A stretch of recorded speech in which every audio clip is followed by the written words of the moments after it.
Exercise 1.3, question number 1. Graph the following numbers on the complex plane. X-axis, and this one is totally imaginary, means imaginary axis. So combination of both them makes it a complex plane. 2 plus 3 iota means the ordered pair 2 comma 3. This makes it as minus 2 comma minus 3, and minus 6, because it's not a complex number, you will have to write it into the form of complex number. Minus 6 plus 0 iota, it means the order pair minus 6 and 0, and further iota you will have to mention the real part of it so that you can write it in the form of an ordered pair. And similarly with these two numbers as well, 3 by 5 and minus 4 over 5. Okay, अब इनके लिए सब के लिए मैंने एक ही complex plane बना दिया. ये कम्प्लेक्स प्लेन इन सारे क्वेश्चंस को ड्रॉ करने के लिए काफ़ी है. 2,3 यू नो कि हम 2 यहाँ पे x एक्सिस पे है और 3 ऑन y एक्सिस है. इस पॉइंट की डिस्कशन हो रही है, ये 2,3 है. कम्प्लेक्स प्लेन हम इसको लिखेंगे. अब हमने कंप्लीटली डिस्क्राइब कर दिया है, इट्स अ कम्प्लेक्स प्लेन. आपने ये आप इस तरह से आप कंप्लीटली तौर पर -2, दिस इज -1 एंड -2, और -3 जो है वो डाउनवर्ड्स आएगा, ये यहाँ पे आया, और ये कम्बिनेशन पॉइंट ये वाला इसके साथ यहाँ पे बन गया. ठीक है, ये वाला इसको हम फिर मेंशन कर देंगे, इट इज़ -2 कामा -3. ठीक है, -6 को ड्रॉ करने के लिए आप x एक्सिस पे -6 तक जाएंगे, 5 एंड 6, और आपने 0 मीन्स नथिंग, तो आपने यहाँ पर ही इसको -6 कॉमा 0 के तौर पर आपने इसको मेंशन कर दिया. Question number 2, find the multiplicative inverse of the following. Okay, first part is -3 iota. Multiplicative inverse होता क्या है? जिस तरह कि इसको 2 को हम किस से मल्टीप्लाई करें कि जवाब आइडेंटिटी आए. ठीक है, ये दोनों कट जाते हैं. आइडेंटिटी मीन्स वो नंबर जो कि फ़र्क ना डाल सकता हो. यानी अगर हम इसको पहले सपोज कर रहे हैं ना z -3 आयोटा, तो हमें कौन सा ऐसा नंबर जो है इसका मल्टीप्लिकेटिव इन्वर्स बनेगा जिसकी वजह से जवाब 1 आ जाएगा.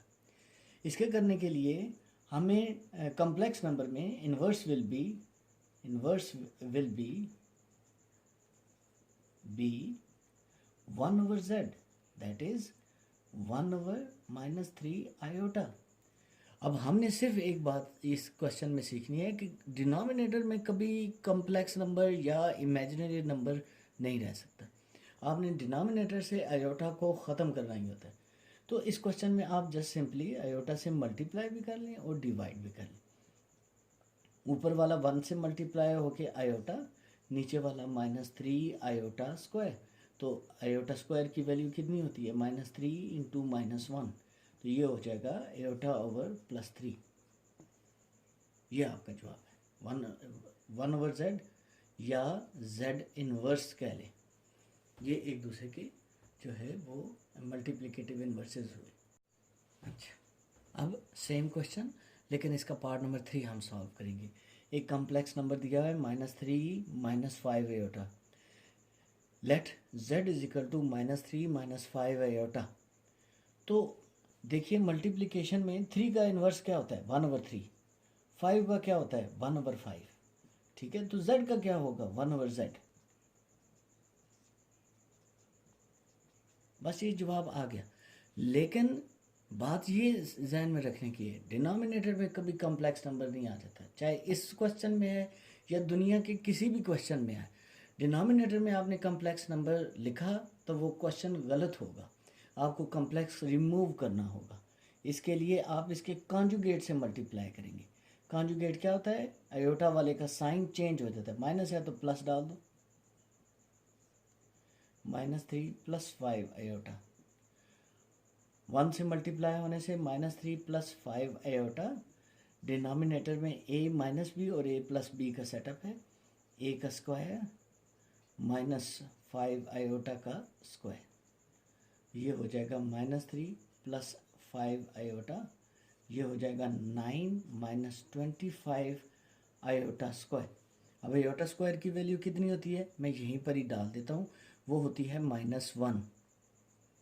ठीक है, माइनस इंटू माइनस प्लस हो जाएगा, तो -3 + 5 आयोटा ओवर 9 + 25, तो ये हो जाएगा आपके पास -3 + 5 iota over 34, which is your answer. Question number 3, first question, iota raise to the power 101, आपने इसको सिंप्लीफाई करना है। देखिए हमने पहले सीखा हुआ है आयोटा होता है -1 under the root, iota square होता है, स्क्वायरिंग ऑन बोथ साइड करें तो ये आयोटा स्क्वायर हो जाएगा, ये -1 हो जाएगा। आयोटा 4 यानी फर्दर स्क्वायरिंग करें तो ये आयोटा 4 हो जाएगा और ये +1 हो जाएगा। अब हम 101 को अपनी अवेयरनेस के मुताबिक ब्रेक करते हैं, 100 + 1। अच्छा, ऐसे मैंने क्यों किया, वो इसलिए किया कि जैसा आपने सीखा था मल्टीप्लिकेशन में पावर्स ऐड होती हैं, तो एडेड पावर्स को मल्टीप्लिकेशन में लिख सकते हैं। आयोटा की पावर 100 इधर आ गई, आयोटा की पावर 1 इधर आ गई। अब इस आयोटा 100 को सिंप्लीफाई हम करेंगे, मुझे पता है आयोटा की पावर 4 जो है वो 1 होती है, तो 100 होता है 4 × 25 100 के बराबर, 25 चौका 100, ये आप लोगों ने सीखा हुआ है। अब आयोटा 4 इनसाइड रहा और 25 उधर, 1 आयोटा 4 कितना हो जाता है 1, 1 की पावर 25, तो 1 की चाहे कुछ भी पावर हो ना, 1 ने 1 ही रहना होता है, और 1 चाहे जिससे भी मल्टीप्लाई हो ना, तो 1 वो उसको उतना ही रखता है, 2 1s are 2, 3 1s are 3, 4 1s are 4, तो 1 ने कोई फ़र्क नहीं डाला, तो ये आयोटा ही जवाब आपका यहाँ से आ जाएगा, this is your answer. Second part, -a iota की पावर 4, सबसे पहला काम, ये पावर इवन है, अपने अंदर नेगेटिव को नहीं छोड़ेगी, ये फ़ौरन से प्लस हो जाएगा। दूसरा काम, ये 4 जो है वो अंदर लिखे हुए हर एक जो टर्म है उसको पावर 4 मिलेगी, a की भी पावर 4, आयोटा की भी पावर 4, और पावर 4 को हमने रीड किया हुआ है वो 1 है, ये 1 के इक्वल रख के 1 से अगेन कोई मल्टीप्लाई हो तो वो सेम ही रहता है। इस पर आपने सोचना है, बहुत ही केयरफुल होकर के सॉल्व करना है। आयोटा की पावर -10, देखो मैं इसको लिख सकता हूँ आयोटा स्क्वायर इंटू -5, मैट्रिक में रूल्स ऑफ इंडिसेस मैंने पढ़े हुए थे, उसके मुताबिक मैंने इसको किया। आयोटा स्क्वायर कितना हो जाता है, आयोटा स्क्वायर वहाँ से देखेंगे चार्ट से, वो -1 के इक्वल है, और पावर -5। अच्छा, 5 का तो हमें पता है, माइनस को क्या करें, माइनस को हम फिर एक और ब्रैकेट बना करके, इससे बड़ी ब्रैकेट सिस्टम, ये वाली ब्रैकेट, माइनस को चलें अभी हम शिफ्ट कर देते, तो 5 रहा यहीं पर। अब 5 ऑड नंबर है तो ये अपने माइनस को रखेगा, 1 की पावर 5 तो 1 ही रहेगा, तो बीच से -1 जो है पावर -1। भाई अगर आपको -1 समझ नहीं आ रही तो बीच वाले को डिनोमिनेटर में ले आए, हमने सीखा था 2 ऑफ -2 लिखा हुआ हो तो हम इसको नीचे ला करके 2 स्क्वायर प्लस में कर देते हैं, अब नीचे आए प्लस में हो गया, -1 रहा, लेकिन इनका कलेक्टिवली जो आंसर है वो -1 ही रहेगा। This is your answer. Question number 4, prove that z conjugate is equal to z if z is real। अच्छा, इस if का क्या मतलब है, if का मतलब है if and only if। अच्छा, इसका क्या मतलब होता है, इसका मतलब होता है कि आपने क्वेश्चन को डायरेक्ट प्रूव करना है, एक कन्वर्स, यानी एक सीधा आपने प्रूव करना है कि आपने गिवन में रखना है z conjugate is equal to z, लेकिन कन्वर्स में उलट कि गिवन में रखना है z इज़ रियल और ये प्रूव करके देना है। यानी अभी आपने डायरेक्ट पार्ट करना है जिसमें z conjugate is equal to z given है और आपने ये साबित करना है कि z रियल है। तो अब हमने यहाँ पर प्रूव करना है, यानी इधर मैं लिख देता हूँ to prove z is real, ये इस तरह से। तो अब देखिए z conjugate is equal to z। पहले तो ये z है क्या, ये कम्प्लेक्स नंबर है। कम्प्लेक्स नंबर किस टाइप का होता है? कम्प्लेक्स नंबर होता है x plus iota y form में। रियल पार्ट भी होता है और इसमें एक इमेजिनरी पार्ट भी होता है।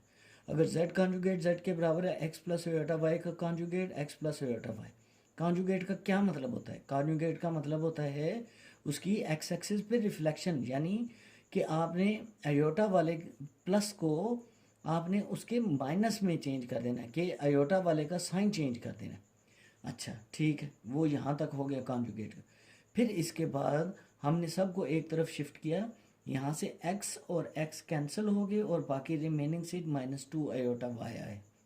यहाँ से 2 आयोटा y क्रॉस मल्टीप्लाई होकर के ख़त्म हो गया, तो y की वैल्यू 0 आई। y की वैल्यू 0 आई। आपने कम्प्लेक्स नंबर रखा क्या था? कम्प्लेक्स नंबर था x प्लस आयोटा y। इसका मतलब y की वैल्यू 0 का मतलब खाली x ही रहा। x क्या है? खाली रियल वाला पार्ट ही रहा। तो इसका मतलब हुआ z is equal to real. ये तो प्रूफ हो गया। फिर अब कन्वर्स में लेट z इज रियल, आपने प्रूव करके देना है z कॉन्जुगेट z के बराबर होता है।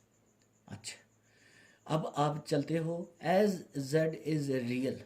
रियल है अगर, तो z खाली फिर किसी रियल पार्ट पे होगा। इस दफ़ा हम उसको a लिख लेते हैं, कोई रियल पार्ट पर होगा। कॉन्जुगेट लिया, कॉन्जुगेट में हमने सीखा यह है कि इमेजिनरी वाले का साइन चेंज होता है। इसमें तो इमेजिनरी है ही कोई नहीं, तो इसमें किसी का साइन चेंज नहीं होगा, z कॉन्जुगेट भी a ही रहेगा।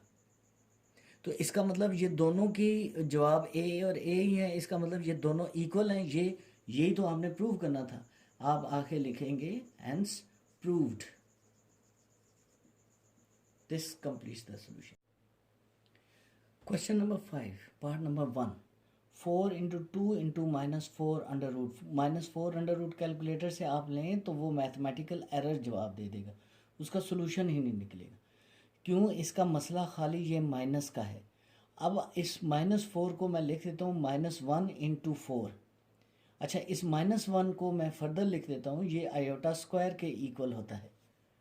ठीक है, अब ब्रैकेट या अंडर रूट के अंदर वाली टर्म का अगर आप अंडर रूट लेते हैं, आयोटा स्क्वायर का अंडर रूट हो गया आयोटा, 4 का अंडर रूट हो गया 2। तो ये इनफैक्ट 2 आयोटा आ जाएगा। 2 आयोटा को 2 से मल्टीप्लाई करें तो ये 4 आयोटा हो गया। ये आपका आंसर आ गया। अब पार्ट नंबर 3 में 2/5 अंडर रूट प्लस -8।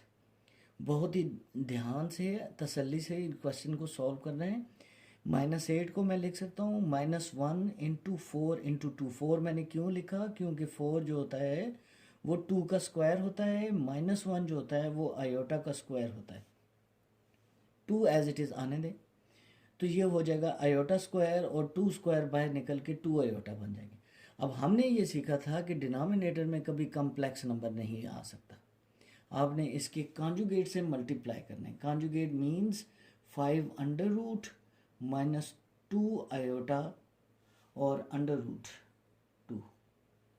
इससे आपने मल्टीप्लाई भी किया, आपने डिवाइड भी करना है। 5 under root -2 iota 2 under root. ऊपर वाला 2 के साथ मल्टीप्लाई फॉर्म में एज इट इज़ ही लिखा रहेगा, कोई ज़रूरत नहीं है इसको फर्दर सिंप्लीफाई करने की, ये ऐसे ही लिखा रहने दे। डिनोमिनेटर में a plus b a minus b का सेटअप है। 5 अंडर रूट का स्क्वायर -2 आयोटा अंडर रूट 2 का स्क्वायर। अच्छा, ऊपर वाला जैसे मैंने कहा था आपने एज इट इज़ ही रहने देना है। -2 iota over 2 under root. 5 under root का स्क्वायर क्या होगा? अंडर रूट स्क्वायर कैंसिल हो जाएंगे, 5 आ जाएगा माइनस। अब हर एक टर्म का स्क्वायर होगा। इस 2 का स्क्वायर क्या होता है? 4। इस आयोटा स्क्वायर, इसका आयोटा स्क्वायर। 2 अंडर रूट का स्क्वायर कितना हो जाएगा? जस्ट 2। ठीक है, आयोटा स्क्वायर कितना होता है? -1। इस -1 ने क्या करना है? इसको प्लस कर देना है। तो डिनोमिनेटर से 4 2s are 8 बच जाएगा। तो आप इसको जहन में ज़्यादा कैलकुलेट करते हुए 2/5 under root -2 iota under root 2, तो ये हो जाएगा 8 + 5 13। This is your solution. Part number 6, its first part. Question number 6, its first part. Z square minus Z conjugate square is a real number. ये हमने प्रूव करना है. लेट Z जो है वो कोई अगर कम्प्लेक्स नंबर है तो वो a प्लस बी आयोटा की फॉर्म में आएगा. इसका कॉन्जुगेट दूसरा यहाँ पे जो है अंडर डिस्कशन है.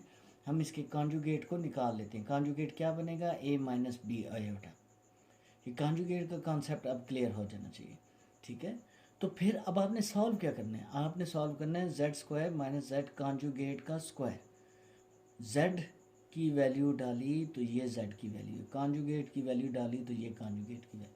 अब आपने जस्ट होल स्क्वायर खोलने हैं. A square plus 2 AB iota plus B square iota square. और फिर ये अभी ब्रैकेट में रखें क्योंकि माइनस है मिडल में. A square minus 2AB iota और plus B square iota square. ये हो जाएगा. अब इसको आप एवेल्युएट करते हैं तो ये हो जाएगा A square plus 2AB iota और आयोटा स्क्वायर होता है -1. इसको कर देगा minus B square minus A square plus 2AB iota. Iota square -1 होता है तो ये माइनस कर देगा और माइनस इससे मल्टीप्लाई होकर के फिर प्लस हो जाएगा बी स्क्वायर. अब आप कैंसलेशन करते हैं. ए स्क्वायर जो है वो ए स्क्वायर से कैंसिल आउट होगा, बी स्क्वायर जो है वो बी स्क्वायर से कैंसिल आउट होगा. हम इनको कैंसिल कर दें. जो रिमेनिंग है वो आ जाएगा 4AB iota is not real. आपने प्रूव करना है इज़ नॉट रियल. मैं क्वेश्चन को ज़रा गौर से देखूं तो z का स्क्वायर माइनस z कॉन्जुगेट का स्क्वायर इज़ नॉट रियल. तो नॉट रियल का मतलब ये इमेजिनरी था. ये अब आपका कंप्लीट सोल्यूशन है. Question number 7 it's part number 1. It says as -1/2 plus 3√2 iota whole cube. इस क्वेश्चन को करने के लिए हमारे पास अवेयरनेस होनी चाहिए इस क्यूब के फार्मूला की. a plus b whole cube is a cube plus b cube plus 3ab into a plus b. तो फिर इसके मुताबिक क्यूब का formula a cube minus 1/2 cube b cube 3√2 iota cube plus 3 minus 1/2 3√2 iota और ये इसके साथ मल्टीप्लाई. अब यहाँ पे देखिए, यहाँ पे जो चीज़ नोट करने वाली है वो हर चीज़ को 3 दफ़ा लिखा जाएगा. -√3 तो 2 का तो स्क्वायर होकर के 3√3 इसका आंसर आ जाएगा.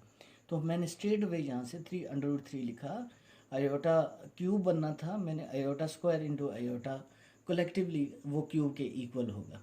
लेकिन आयोटा स्क्वायर का फ़ायदा मुझे ये है कि ये वाला -1 के इक्वल होता है. ये माइनस इस प्लस से मल्टीप्लाई होकर के माइनस कर देगा और ये 3ab से डिनोमिनेटर वाले आपस में मल्टीप्लाई होते हैं 4 हो जाएगा. न्यूमरेटर वाले आपस में मल्टीप्लाई होते 3√3 हो जाएगा और इनसाइडल टर्म जो है वो वाली इसी तरह से रहेगी. अब यहाँ से सिंप्लीफिकेशन के बाद हम इसको इससे मल्टीप्लाई करेंगे. ये वाली टर्म बाहर वाली पहले वाले से मल्टीप्लाई, ऊपर वाला ऊपर वाले से, minus into minus is plus 3√3, नीचे वाला नीचे वाले 4 2s are 8 आयोटा.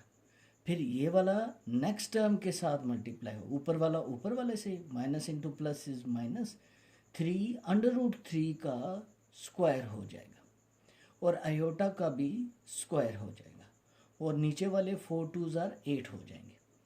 अच्छा, ये और ये सिंप्लीफाई होकर के cancel out, -1/8.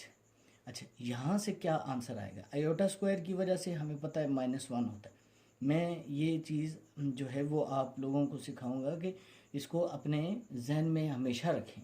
Minus into minus is plus 3 under root कितना होता है? स्क्वायर और अंडर रूट कैंसिल होकर के 3 3s are 9 हो जाएगा. 9/8. इसका एलसीएम आ जाएगा 8 -1 + 9 that is 8/8. It is 1. This is your answer. Okay, this is part number 3. Part number 3 says as -1/2 -√3/2 iota power -2 और सेम फैक्टर की पावर 1. हमें पता है जब बेसिस एक जैसी हों तो पावर्स ऐड हो जाती हैं मल्टीप्लाई के दौरान। मल्टीप्लाई में ये फिर हो जाएगा -2 + 1, ये हो जाएगा आंसर इसका -1। बीच वाली टर्म जो है वो सेम रहेगी। मैं बीच वाली टर्म का ज़्यादा से ज़्यादा एलसीएम लेकर के 2 कर दूंगा। अब माइनस कैसे सॉल्व होती है? माइनस इस तरह से सॉल्व होती है कि बीच वाली टर्म को आप उल्टा दें, तो ये 2 जो है वो न्यूमरेटर में चला जाएगा और ये -1 -3 √i डिनोमिनेटर में आ जाए। अब हमने तो ये सीखा है कि डिनोमिनेटर में कम्प्लेक्स नंबर नहीं रह सकता, तो फिर इसके लिए हमें फिर करना पड़ेगा रैशनलाइज +√3i -1 +√3i, इसके साथ हमने डिवाइड, ऊपर वाला 2 के साथ मल्टीप्लाई फॉर्म में लिखी, एज इट इज लिखा रहे तो ठीक है। नीचे वाला a - b a + b की फॉर्म में होगा। ये आपने याद रखना है कि डिनोमिनेटर में कम्प्लेक्स नंबर कभी भी नहीं लिखा जाता। किसी भी क्वेश्चन में डिनोमिनेटर में कम्प्लेक्स नंबर आ जाए तो आपने इसको चेंज करना होता है रियल में, मस्ट है। ये हो जाएगा -1 +√3i, -1 का स्क्वायर +1, और ये हो जाएगा 3i², जो कि i² माइनस दे देगा तो ये +3 यहाँ से आपको आंसर मिल जाएगा। ये हो जाएगा 2 × -1 +√3i/4, 2 1s are 2 2s are, same is the answer, -1 +√3i/2, this is your answer.